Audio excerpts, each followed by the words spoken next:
I think a lot of people start a business because of what they don't want. Well, I don't want a boss, and I don't want this, and I don't want that. And having a list of what you don't want, it's not a really good why. That is not going to power you through the resistance and the obstacles and the struggles you're going to get through. You're going to need to get through. You really need a why. All right, Mikhail, welcome back to the podcast. How are you doing today? I'm doing good, Todd. Thanks for having me back.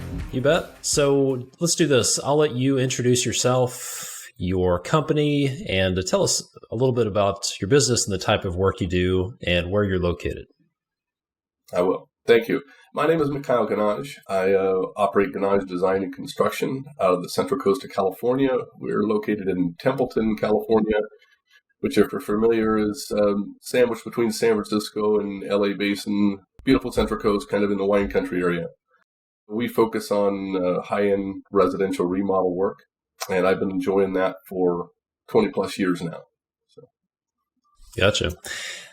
Let's talk about your career and your background. How did you get to where you are today?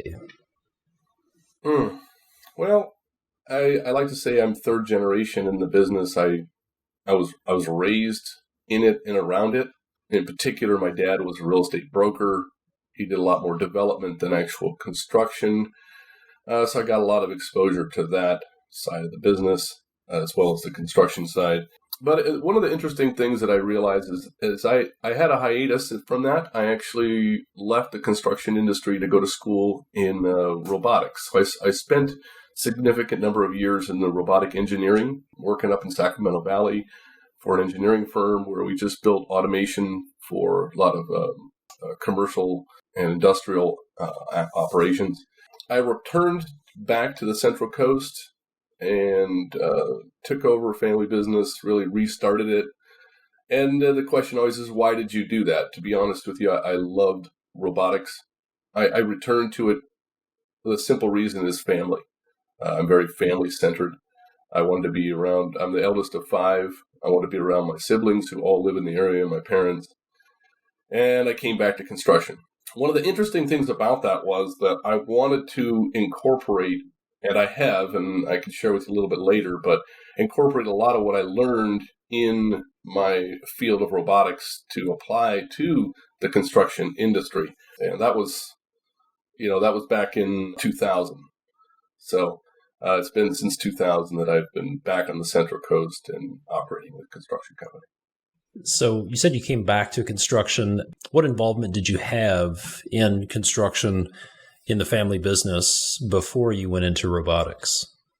I was pretty young at the time. Mostly I was laboring in the field, carpentry, concrete work. One of the things my dad wanted me to do was work with other builders. So I worked for Gannage Construction.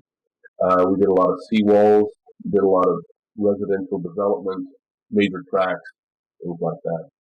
Did a lot of TI. It cut my teeth in a time period where having apprenticeships was still a normal thing. So I went through a lot of apprenticeship programs with Gannage, and that's how I got that platform. And that, I believe, breadth of experience. I see a lot of contractors who are kind of narrow. Not all, but kind of narrow in what they know, and I was privileged to be able to just really get full exposure to really almost all the trades and not direct all of them. So being a second or third generation construction business owner, I think we touched on this the last time you were on the podcast, but what's one piece of advice you would give someone who is a second generation who is going to be stepping into the owner role as a second or third generation owner, someone whose parents or grandparents started the business and they're going to be stepping into picking up that mantle, so to speak, at some point. What's your number one piece of advice for them? It's interesting that I'll admit that changes over time. But one thing that has came up in a conversation recently with another multi-generational business owner, I said 2 things. One, don't be afraid to change what seems to have always worked. There may be a better way, and it's okay. Just because your great-grandfather did it that way doesn't mean it's the way you have to keep doing it. And second, don't change what works. There are some things that they've been doing for generations that way for a reason. And just because someone comes along with a great new idea doesn't mean that that well-established way of doing it isn't the best. So take your time in evaluating those processes as you go through and evaluate them. The temptation to quickly throw something out, if you're in this momentum to change, and you throw it all out, baby goes out with the bathwater, so to speak. Or you're in a mindset where you're afraid to change everything that's there. There's a lot of pressure on you not to change the way it's always been done. And you may have to stand up and go, no, this is going to have to be a little different. Well, that begs the question, how do you know the difference? How do you know whether something should be changed, and how do you know the difference between something that should be changed and something that should be left alone? Great question. I'll have to refer to the Bible in this one. In Proverbs, it says, in the multitude of counsel, plans are established. And honestly, Todd, that's where people like yourself came into play, where I said, I need to surround myself with people who know better than I do and who can advise me, because, as I always say, you're looking for a good counselor. What you want to find is people who are where you want to be and got there in a way that you would like to get there. And I qualify that because sometimes people are where you want to be, but they didn't get there the way you'd like to get there. So you surround yourself with those people and asking them, how did they get where they are? Don't ask people how to get where you want to go if they haven't even got there yet. They may be good comrades in arms, but they're not going to advise you well. Surround yourself with those people and establish your plans well, and that'll guide you in the confidence to maintain things that should stay in place and change things that should be changed. I'm curious, was there something that you found should not be changed, something you found that worked really well and should just be left alone in your business? I think integrating an old world way of communicating with people into the technology, I needed to weave into all of the push for technology that has really helped us organize and streamline things. But often what has been left behind is the necessary communication. There is a time and a place, and you need to know it, when you need to look someone eye to eye, face to face, and communicate. So your text thread, and I love co-construct, but there's a point in time where that messaging board is not going to cut it. You need to communicate with people. So there's a lot of aspects where that gets left behind. A lot of businesses want to leave that behind, and you can't do that. An interesting example, and I'll touch on it more later, is one pivotal change in my business was a live meetup with you, some of my other fellow contractors. We can do Zoom calls all we want, but until we actually were physically present together, the chemistry and change created momentum. And that's an impact with your trade partners. That's an impact with your clients. You can't substitute that. That's a human reality. No technology can fix that. Yeah. It's there's something that happens when you're in the room with other people, when you're face to face, and you might be able to get 75% of it over the phone, maybe 90% by Zoom, but there's just that last 10 to 20%. You just can't replicate it any other way. And so don't get so zealous that you've organized things and you're doing all this so remotely and so technological that you've forgotten that the reason why your clients love you is because of the way you engage with them personally. That is good advice. Good advice. So we've been working together for a couple of years now. I'm curious, what were some of the main problems you were dealing with back before we started working together that led you to contact me initially? Well, I knew I needed to develop a better process that, at its core, had the flexibility to change with the growth we were expecting. I think about it kind of like my robotics world. I use SolidWorks a lot for drafting, and we used to call it what's called a robust model. And a robust model means that I can go in there and drag and tweak any different component, and all the dependent realities move and shift to accommodate the change. And the reason for that robust nature is that the process is developed well enough, but not overdeveloped to allow for flexibility. And I knew what I needed, but I didn't know the best pathway to get there. And I didn't want to go and trip along. We had some pretty common symptoms, I think. We were leaking profit like a bucket hit by a shotgun, It was bleeding out all over, and our organization was stable but far from well organized, constantly scrambling to stay ahead of issues. We lacked a consistent metric for evaluating what and where the real issues were. I think that was a key. I wasn't sure how to measure what was going on. You said you were bleeding profit. What were some of the biggest profit bleeds that you were dealing with? It's hard to narrow it down. I really do feel like it was a shotgun. There's just a little here and a little there, and it's just all these little holes that you're finding.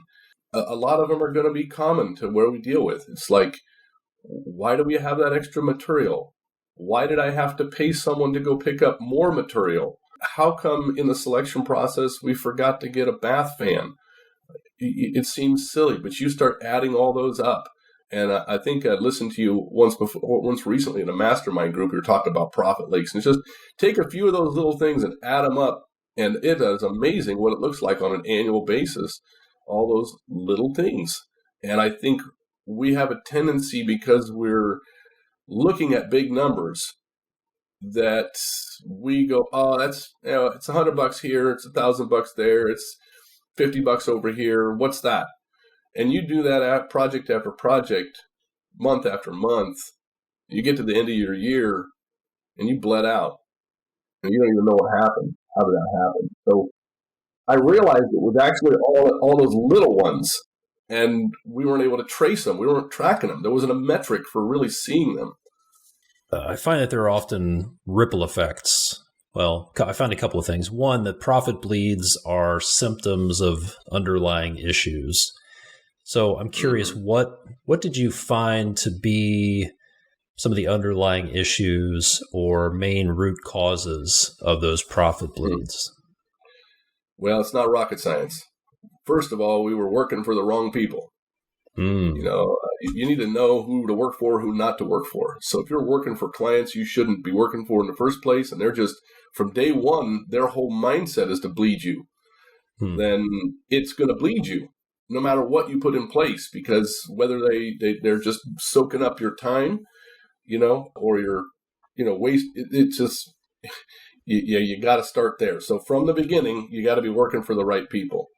And then if you are working for the right people, but you don't have a good system of estimating that doesn't allow you to just go and forget stuff, because, it's just fundamentally, you go and go, what? We forgot that? What do you mean? Didn't we remember that this house was going to get a roof, which meant the new gutters? And, oh, shoot, no gutters in this estimate? You got to be kidding me. How do we miss gutters in the estimate?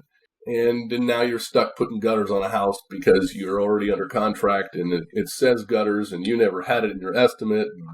And the other side of that is going to be typical handoff problems.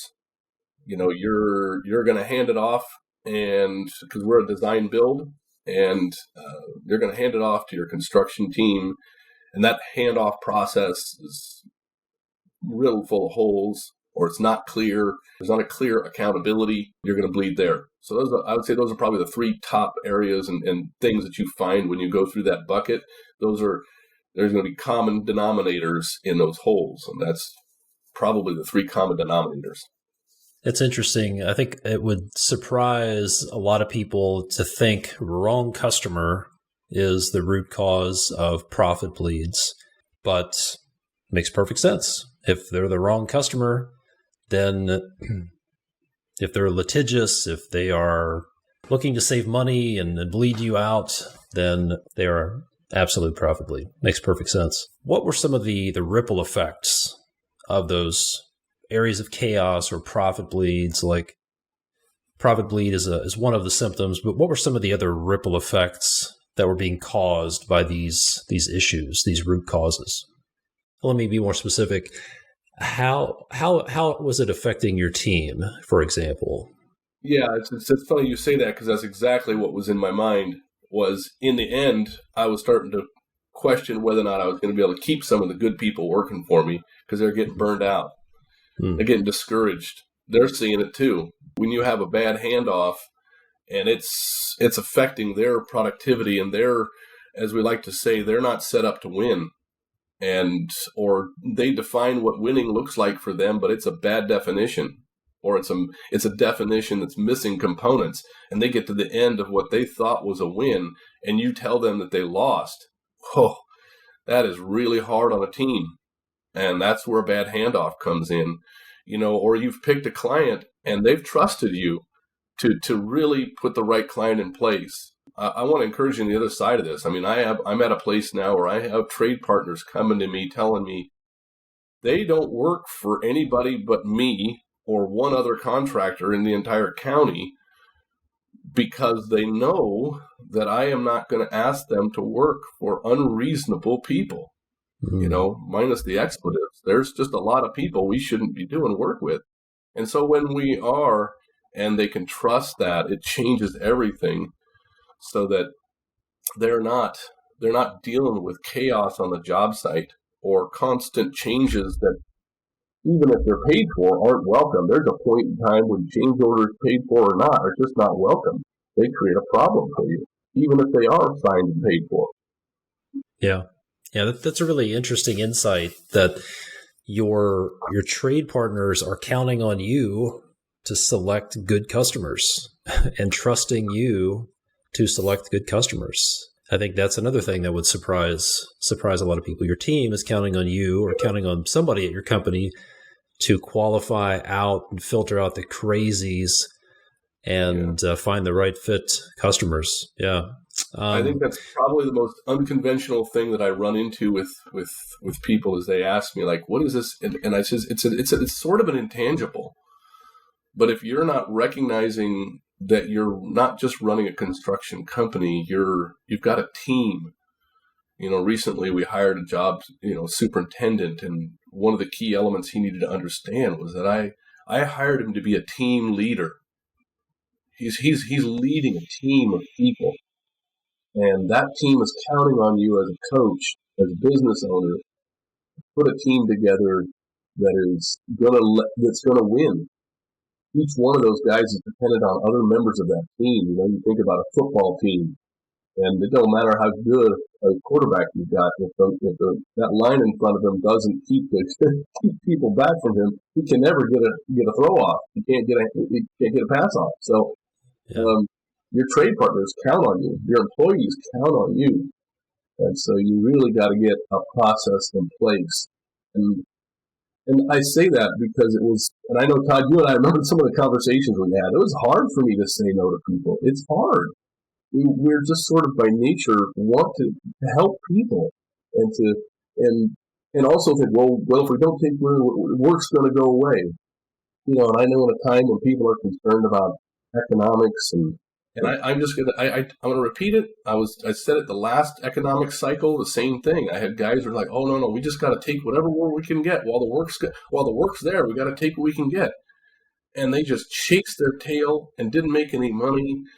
And I said, "No, that it's counterintuitive. I know, but don't take every job. You can't do it. You can't afford to take every job.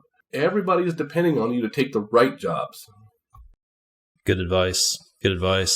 So what about for you? You were dealing with these profit bleeds, dealing with the chaos and the ripple effects. What did that frustration feel like for you back then? Honestly, I had many days of significant discouragement, even depression about it, just watching. And because sometimes the first thing that happens is you end up developing a metric that allows you to see the problem for what it is, eyes wide open. The problem is this. Guess what? Wake up call. You're going to discover that at least half the problem is you. or it's rooted in you. And that's discouraging. You kind of come away going, I just need to roll it up and forget it. I am the problem. Maybe I'm not cut out for this. And there's a lot of things that kind of beat you down when you start looking at it and seeing the problems for what they are. And being willing to just continue to trudge forward, listen to your counselors, take the active action items that need to be there, because sometimes that's that whole just take the next step forward. So like when you got an action item, this is what's your 5-minute action item? Make it and take it. It's important. Yeah. I'm curious if the strain of dealing with a lot of these issues shows up differently for different people, from pretty minor, and some people it doesn't bother them at all, to pretty extreme for some people. How did that strain or that stress show up for you, if at all? Many, many sleepless nights. I just completely was not able to sleep. My brain would not turn off. And I just lay there trying to turn it off, trying not to think about all the different things that had to get solved to plug all these. Now that I knew where all the leaks were, I was like, now how do I plug them all? I don't even have enough time in the day to plug all these holes.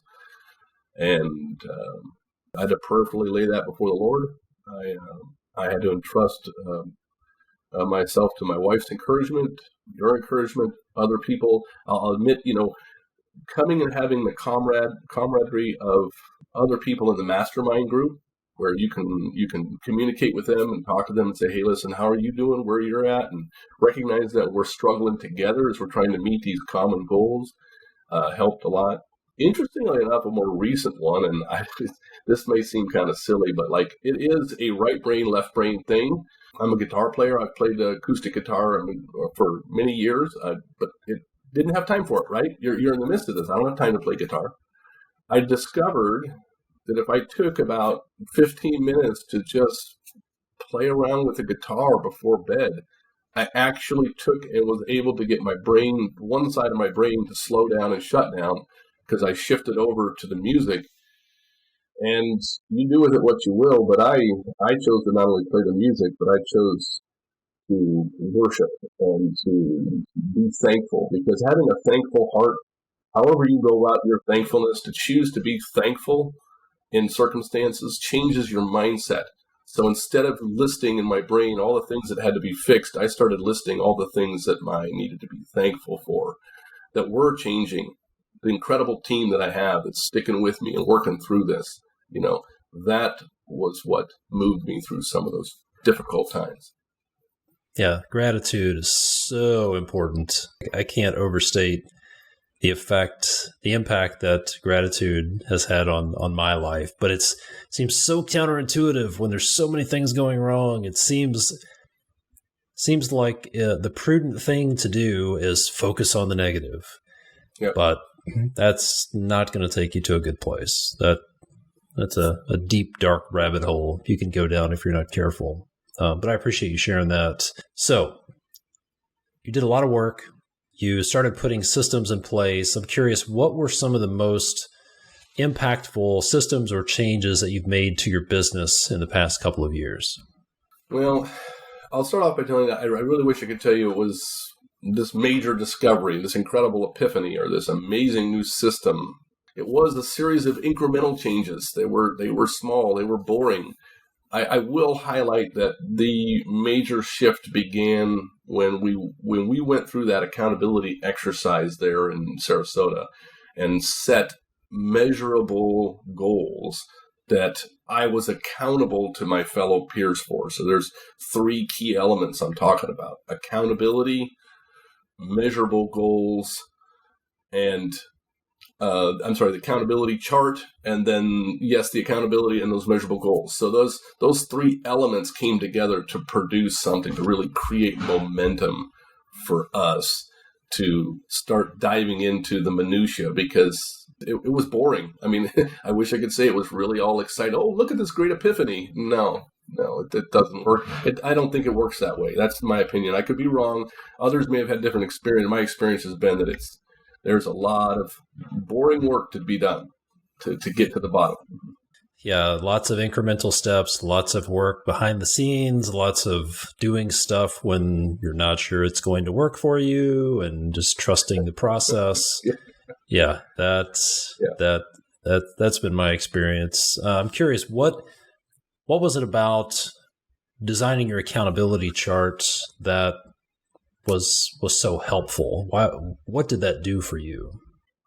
First of all, it opened my eyes to see things I thought I saw. You don't know what you don't know. I thought I had a clear understanding, but it wasn't until we walked through that accountability exercise and then creating an accountability chart, looking at it right in front of me and going, well, duh, look at the big hole, or look at all of this. It's on this person, or look at all these things that are listed that there actually isn't anybody accountable for.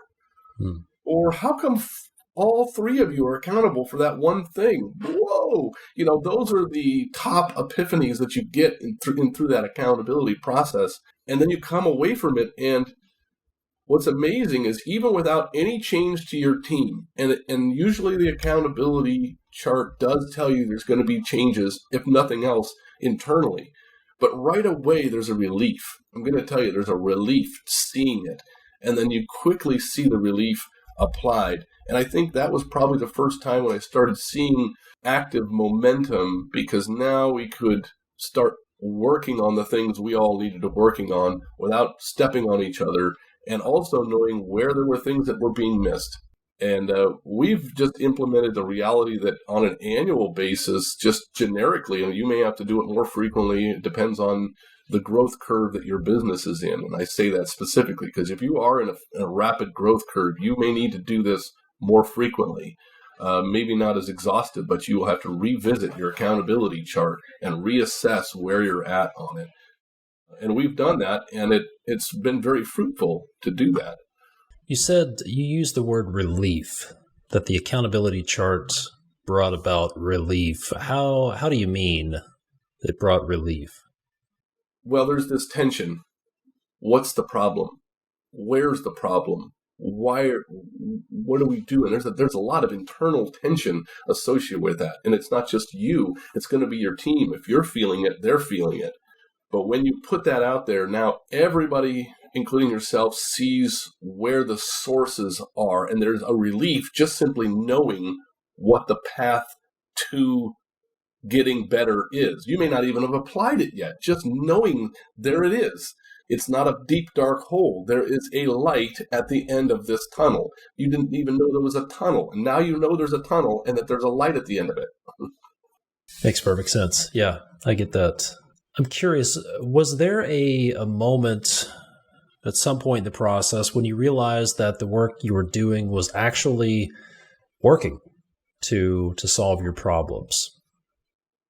Yeah, there was. I'll admit, for a better part of it. So, once we had met and set goals, realized where the problem was, we put our head down and started grinding away at the fixes, just one little bite at a time. It was an elephant, and I couldn't get discouraged by it. I just needed to just keep nibbling away at it, take an action item, and move forward. And it really, honestly, it wasn't even until October of last year when we met with our accountant, and it's not that I hadn't seen a P&L before, but it's like for whatever reason, when I was meeting with him and we were talking over that P&L, we walked out of that meeting and I looked over at my operations manager and I went, "What? Holy mackerel, what just happened there?" we were too busy working out the kinks to notice the big picture improvement. And that's okay. You may see it sooner than I did, but it was like we were busy nibbling away at it, and then we just looked up and went, "Whoa, wait a minute."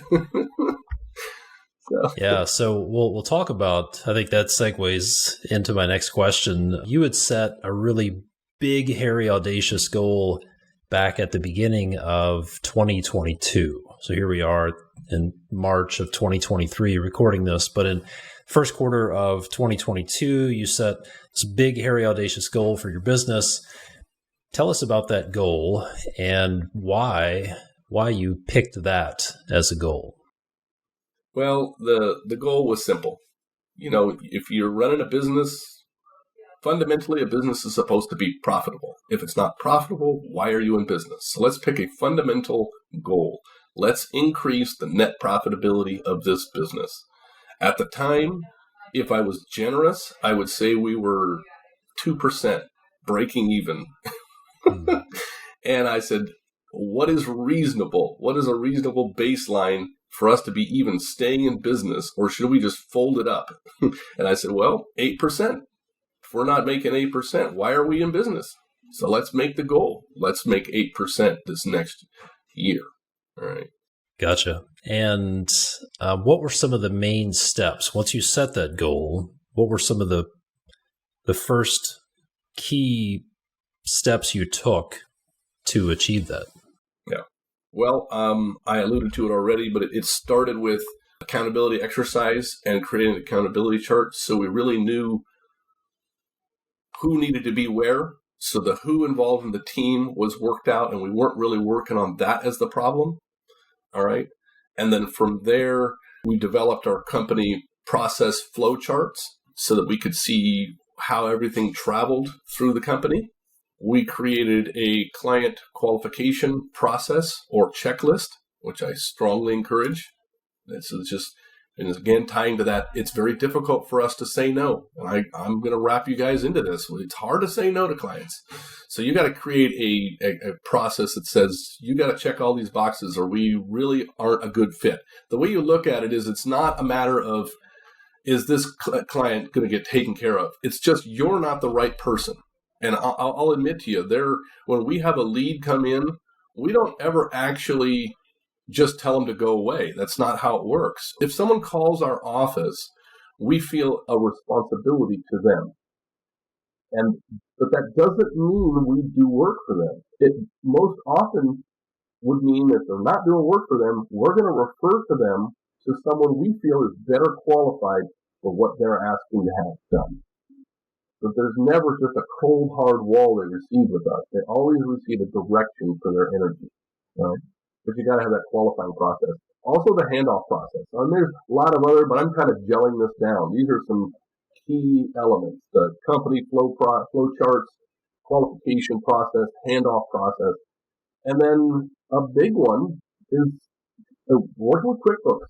You've got to get, however you're doing your accounting, how would I consolidate this? You really need to get a linear path, whether it's you're still writing it on a pad of paper or you've got different software you're working with. You've got to have a nice, clean, linear path from your client expectation to your estimate, to your accounting, to your job report. Because if you don't have a simplified, and I'm going to say this, contractor-oriented job report, not a QuickBooks-oriented job report. I will never trust a basic job report from QuickBooks. You will need to reorganize that to make it a contractor job report. And that will be specific to each one of you how we do that. But the reality is that getting all that boring work in QuickBooks, there's many, many man hours spent, a lot of money spent. I spent a lot of money being sure that all those kinks got worked out. And in our case, it was a collaboration between CoConstruct and QuickBooks to get all of those cost codes streamlined, get our estimating process ironed out so that we weren't. And what did that do? That created a metric for me to accurately evaluate where these shotgun BBs were going through my bucket. So I could see it clearly and go, aha.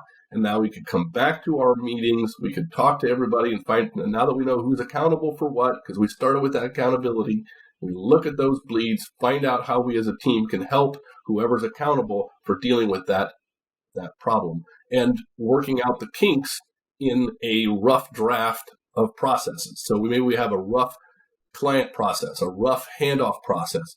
Now we're going to start shaping that rough draft as we see these different misses in the process. We start plugging them. Go, oh, I see. Maybe we need to make a little tweak to our handoff process, or a little tweak to our qualification, or a little tweak to this. But the job reports give clarity there. So I think that's probably the key steps we went through. So a few of those very intuitive.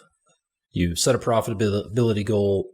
You have to have good financial reporting to know if you're even achieving the goal. You need to filter out and only work with the right kind of customers to dramatically improve the chances of being profitable.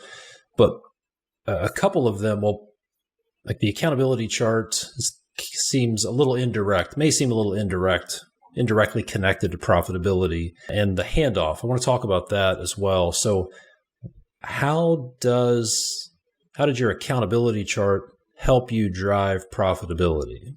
Well, fundamentally, the accountability chart is saying, let's look at our team and make sure everybody knows the position. I mean, your running back can't run up and go, oh, hike the ball to me. It doesn't work that way. Everybody needs to know their position and be confident and play in it. You may have problems with your gameplay. You may have different struggle people playing what they're supposed to. But if we don't even know where we're supposed to be on the field, how can you play this game? So we actually had to start with being sure all the players knew where they were supposed to be, and then start working on the individual operation of their role. So that's just fundamental. And then, how does that affect profitability? Obviously, if nobody's playing the role they're supposed to be playing and they're burning up man hours doing things they're not supposed to, or things aren't happening, that definitely leads to fundamental profit loss. Yeah. But you're not going to build your team and get it moving smoothly if nobody knows what they're supposed to be doing. Yeah. What about the handoff? How does some people would think, well, we're just going to package up the information we have and hand it off to the field. So what's the connection between a good handoff to the field, from the office to the field, or from pre-construction to construction? What's the connection between that and improved profitability? Well, for us, the handoff process has a flow chart that describes each step in its minutia, and then has a checklist tied to each one of the steps in that flow process. So the flow chart will, start out with, okay, we have a design, but what are certain things the design team needs to check off before they're even ready to do a handoff? They have to have accomplished these things. It is not even a handoffable project until this is finished. Sometimes the mistake is they think the project's actually ready for handoff. They hand over that stack of paper. It's not even ready for handoff. And now we're spending a lot of time, which is money, looping back to the design side to get things that should have been dealt with on the design side dealt with. Bad handoff, right? Makes then sense. There's a list of things that are we sure got communicated? And I am a big proponent of redundant communication. So that means, is it in writing? And did we have a verbal or physical? I mean, there are three ways that things can come down. So if I have something in writing and then I physically meet with you at the job, that means you can visually see the work, and then we audibly talk about the work. Those are three different forms of communication, all three potentially touching on areas that could have been missed, things that could have been missed if we hadn't. If you didn't have it written in front of you, you weren't potentially looking at it in front of you, and then you were talking to me about it. All of it the same exact subject. And that redundant communication ensures that each person who may have a different absorption rate or style of communication doesn't miss the handoff. Yeah, I've been doing some research on how ineffective verbal communication is, and looking at most people want to just talk about stuff.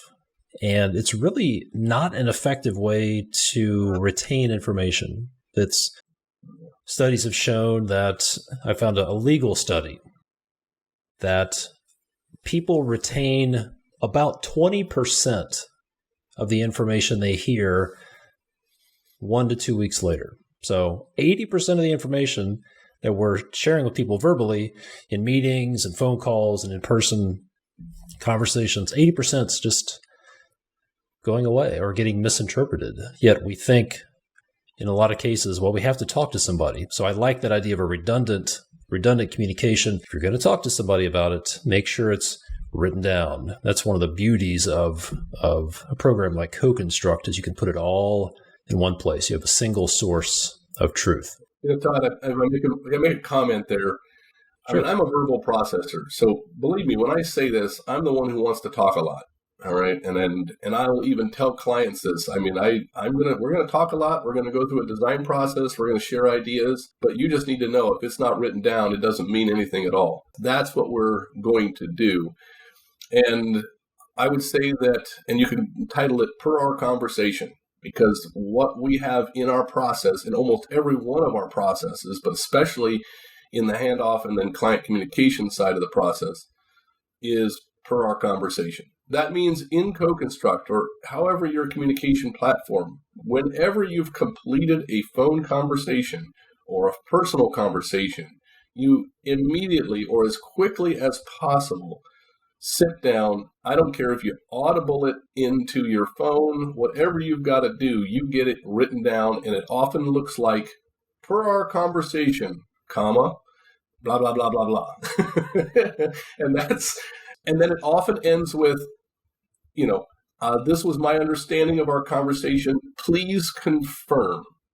And then they confirm, or they go, yes, but what about that? And I go, well, thank you for remembering that for me. I appreciate the reminder.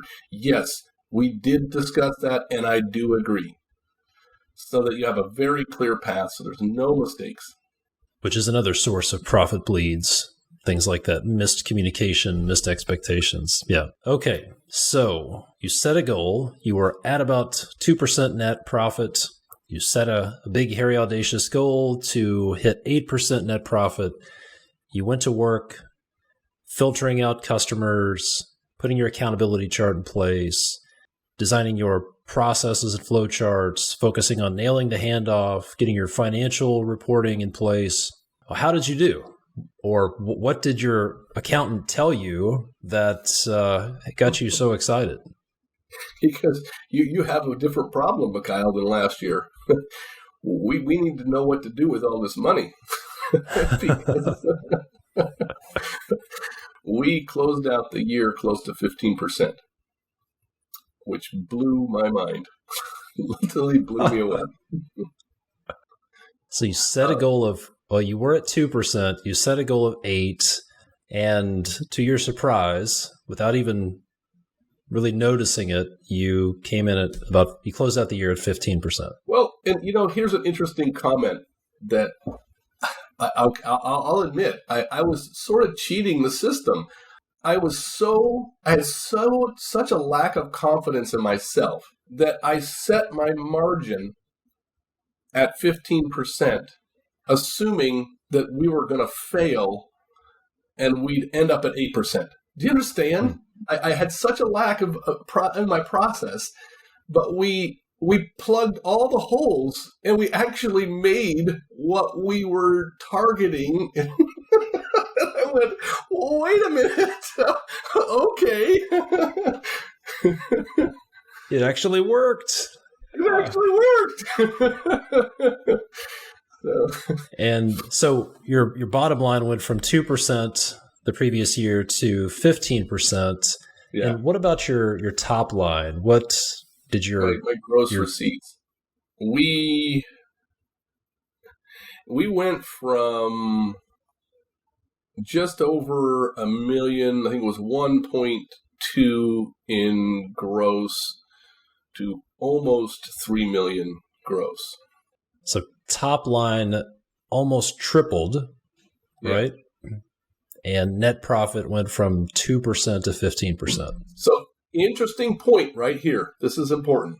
We turned down more work in that year than we have ever turned down before. I can't emphasize enough. Qualify the clients. That's the beginning of your profit bleed. The wrong client will bleed you out. You have to know what is the best clients for you, because it depends on your model. Let's say you're a plumbing subcontractor. You can't be taken on bathroom remodels. You need to stick to what your system is set up to be profitable for. And that's part of, in our accountability chart, in our company process, we looked at what are we good at? Where do we make money? What jobs do we make money at? When we looked at QuickBooks job reports, we looked back and said, where do we really shine? And those are the jobs we need to say yes to and say no to the ones we don't. And that was a big key. And it left room. I think there's this opportunity loss concept, and you lose money if you say yes to the clients that you should have been saying no to, because now you don't have time to do work for the clients that are profitable, that you are suited to take care of. That is sage advice right there. You lose money by saying yes to the wrong clients. Yeah. Yep. Well, congratulations on the success. I'm curious, what have been some of the ripple effects of that change? Increasing sales by that much, increasing profitability? Like, what has that done for you? Well, there's definitely some growth pains, but again, a testimony to having processes in place, accountability chart in place. We are. I'm finishing up the onboarding for a new job superintendent, and it has went unbelievably smooth because of so much of our process being written down. He literally came in, had no concept of what we were doing, and was able to very, very, very quickly assess and realize where he belonged, what he needed to do, and profitably and successfully apply himself. So he's winning. He is winning today and loving it. And I'm loving it because I'm allowed to back away and do more of what I need to do as the business owner. So our entire momentum is growing. We are, I don't even want to tell you what this next year is going to be even more of that way. It is unbelievable. We are in an incredible momentum right now. And we're serving more people. We're able to really bless some clients. We're in a position now where there's this is a different shift. And I would tell you, you're like, well, and I don't know what margin of folks are out there to do this, but sometimes your heart goes out to a client and you want to do the work for very little or for free. I want to challenge you to be careful there. There's a time and a place for that, and we have been in a position now where instead of going in and having a client begging us to make them a deal or, instead we recognize that this job, we're intentionally going to do this little job for this little old lady, and we are not making a dime. I know I'm not making a dime. I'm doing that on purpose. Never planned on making a dime. And you put your business in a position where you can do that, and you can do it by choice, not because someone manipulated you, not because you leaked it, but because you chose to help somebody out in need.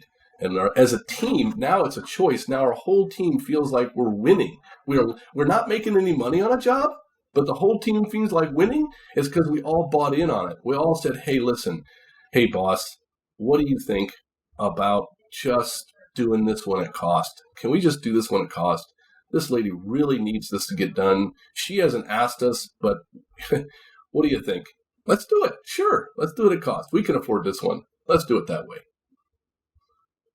Very nice. Love it. Love it. Something you mentioned early on in the conversation is being part of a group. So you've spent some time you've been in the mastermind group for quite a while, and you've been part of a couple of group challenges. What has been the most valuable part for you about being part of a group of other construction business owners, having a peer group, so to speak, or a mastermind group? I think about it in two aspects. The first one I think is a common denominator for everybody, having accountability, real people that help you recognize you're not alone in an industry that often we feel isolated. You're not alone. You're not isolated. There are other people who are going through the same thing. There are other people who have succeeded. I don't know if it's been mentioned, but I run a small business. I am not a really big contractor. There are some really big operations, and I realize that I'm speaking to all of you, but there are some of you that are out there going, well, it's just me. Like, does this even apply to me? Yeah, it does. Because for many years, it was just me in a truck, and so I know what that means. And be able to connect with guys who are on either they're coming up behind you or they're ahead of you, and it encourages you to see where they're at is huge. The other side of that is maybe you're like me. I mean, you need to talk through some stuff, and you'll find maybe you're that way too. Talking through some of your challenges, saying it out loud, saying, yeah, this is where I'm struggling, may help you get off of top dead center, may help you open your eyes and realize what needs to be done, because you're able to talk about it and hear it from other people's perspective, get their feedback. Invaluable would definitely not be where I'm at if it was not for the impact of the mastermind group and the encouragement of some of my other fellow contractors around the country. Huge. Yeah. It just ties to that whole physical thing.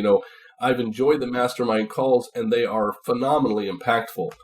But what was the huge pivot point was meeting in person. Like I said, there's an old world reality of what happens when you get some people in the same room and you start discussing key targeted subjects. You're like, we need to talk about this, and we need to talk about it in this way. And we all start discussing it, and things happen that just create momentum like nothing else you've ever seen before. So I would encourage you, wherever you're at, to find a way to get involved in that way. Yeah, I'm thinking about that meetup we had in Sarasota a year and a half ago or so, and the dinner we had where there were maybe 7 or 8 of us there, and we had dinner after the second night of the event. We were there for 3 hours. The restaurant was closed. Nobody even knew it.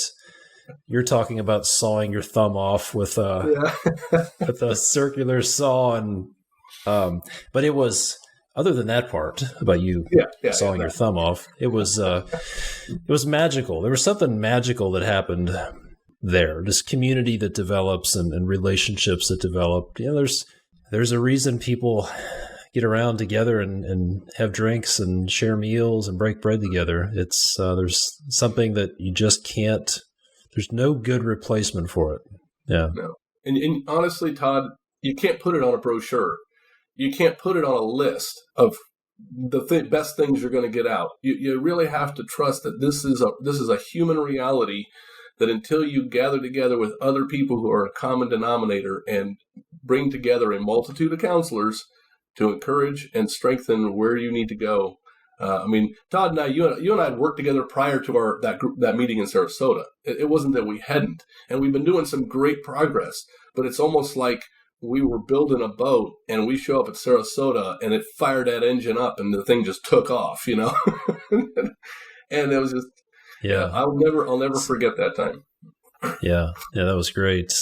Why do you think we isolate ourselves? Why do you think construction business owners isolate themselves and just try to reinvent the wheel and just muscle through things on their own? Why is that? Well, without the degree in psychology, I would definitely say there is some common denominator in the type of person who gets into construction. There's a type of person who does. All right. And we tend to be the I can do it on my own. I can fix it.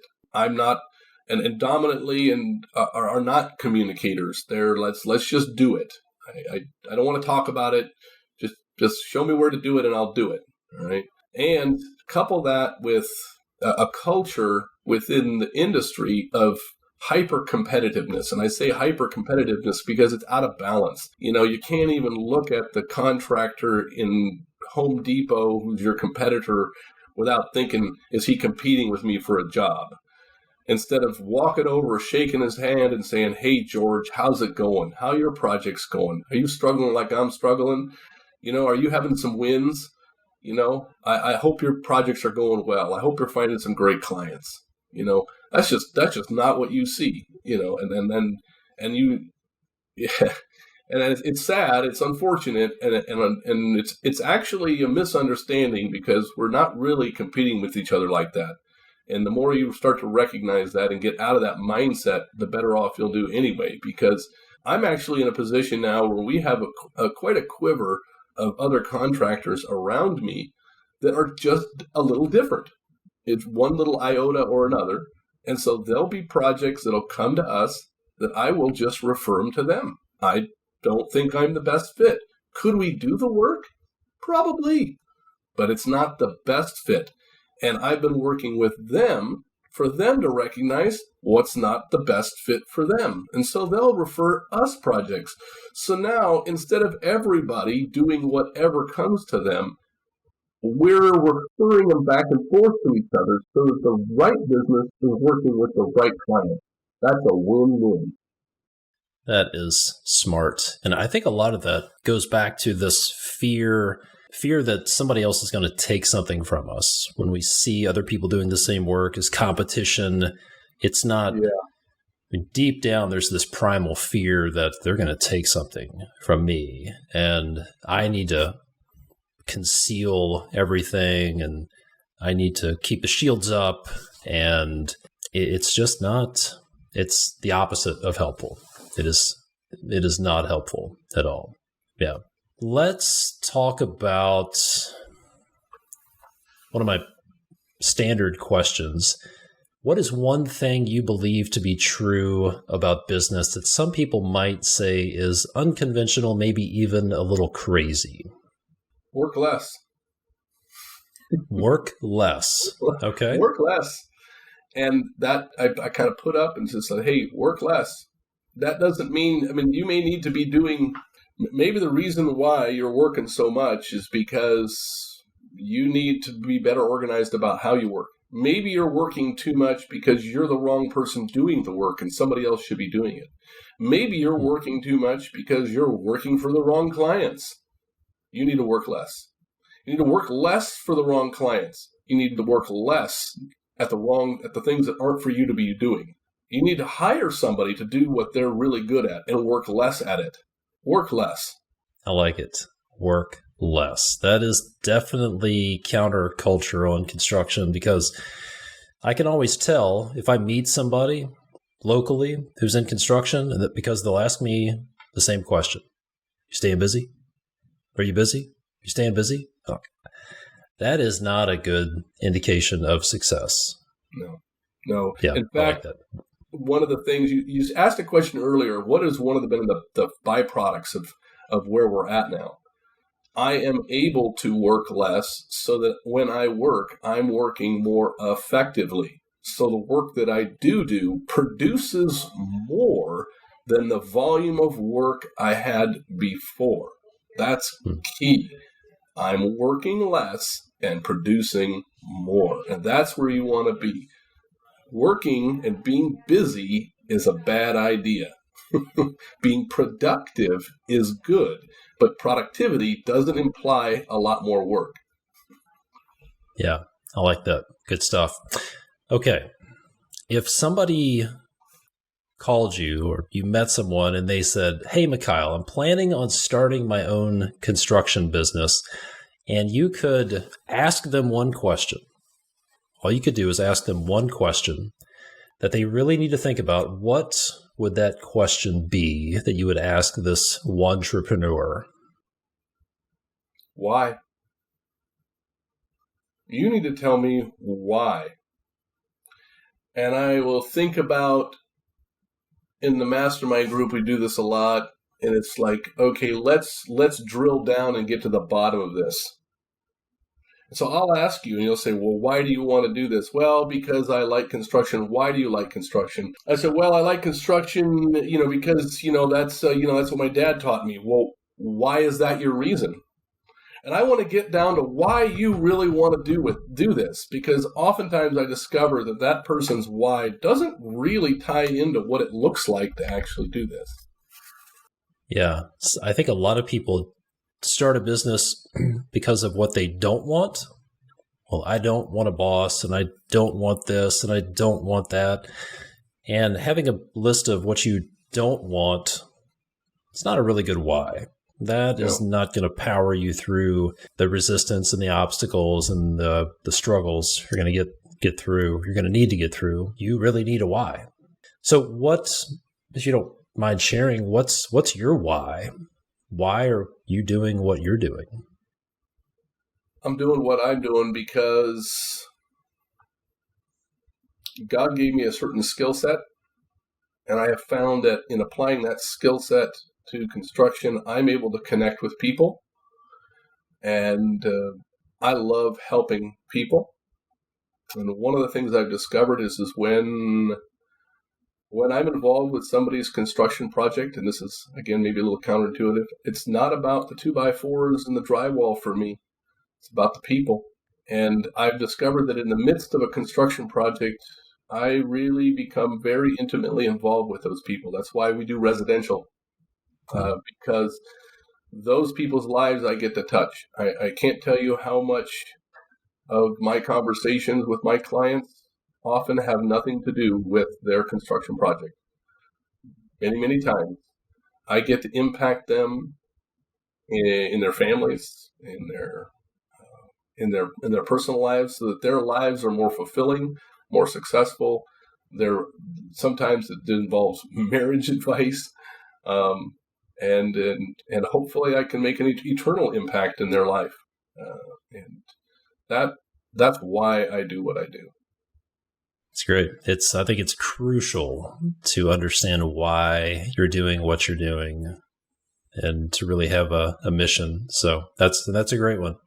That is doesn't get much more powerful or impactful than that.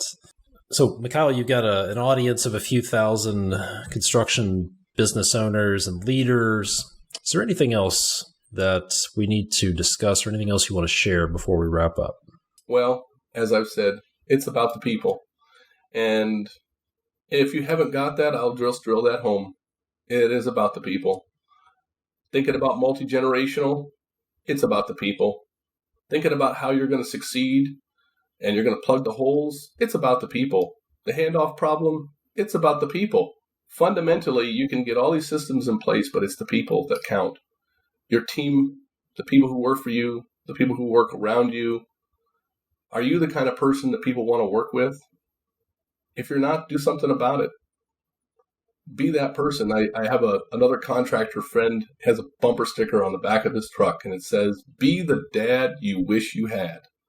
And I encourage people to take that motto and apply it to your life. Like, be the contractor you wish you had. Be the husband you wish you had. Be the wife you wish you were. Be the person that you want to run into in a culture.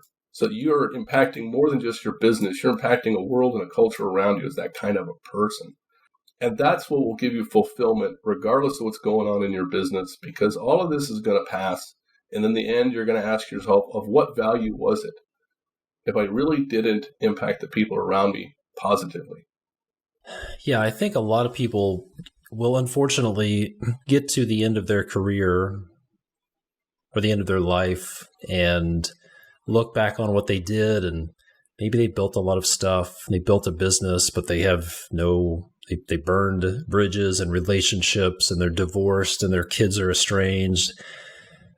And they're really going to be left with one thing, and that's a bunch of regret. Right. Because it's too late to do anything about it, and they just got it wrong. They thought their why was to make money or build something or achieve some stature or achieve some achievement. And the only thing that really matters is people. We're here to have an impact on other people and serve other people. It's the only thing made in the image and likeness of God. It is the thing of greatest value around us on this earth. Short of our relationship with the Lord Jesus, it is the people that we interact with that changes everything. We can't forget that. It has to be central, even in our business. It's all about the people. Well, great stuff, Mikhail. I really appreciate it. Congratulations on the success you've had. And thanks so much for taking the time to share and break it down with us. If people want to learn more about your business, apply for a job, connect with you on social media somewhere, where is the best place, or where are the best places for them to do that? Yeah, well, on the web, it's GannageConstruction.com. You can find us there. You can find us on Facebook. You can find us on Instagram in that way. You can reach me personally at Mikhail at GannageConstruction.com. It's Mikhail at GannageConstruction.com. And I'd love to help you out if you have any other questions or ideas. Otherwise, I wish you guys the best. Thanks for inviting me on here, Todd. I really appreciate it. And look forward to seeing you in Texas.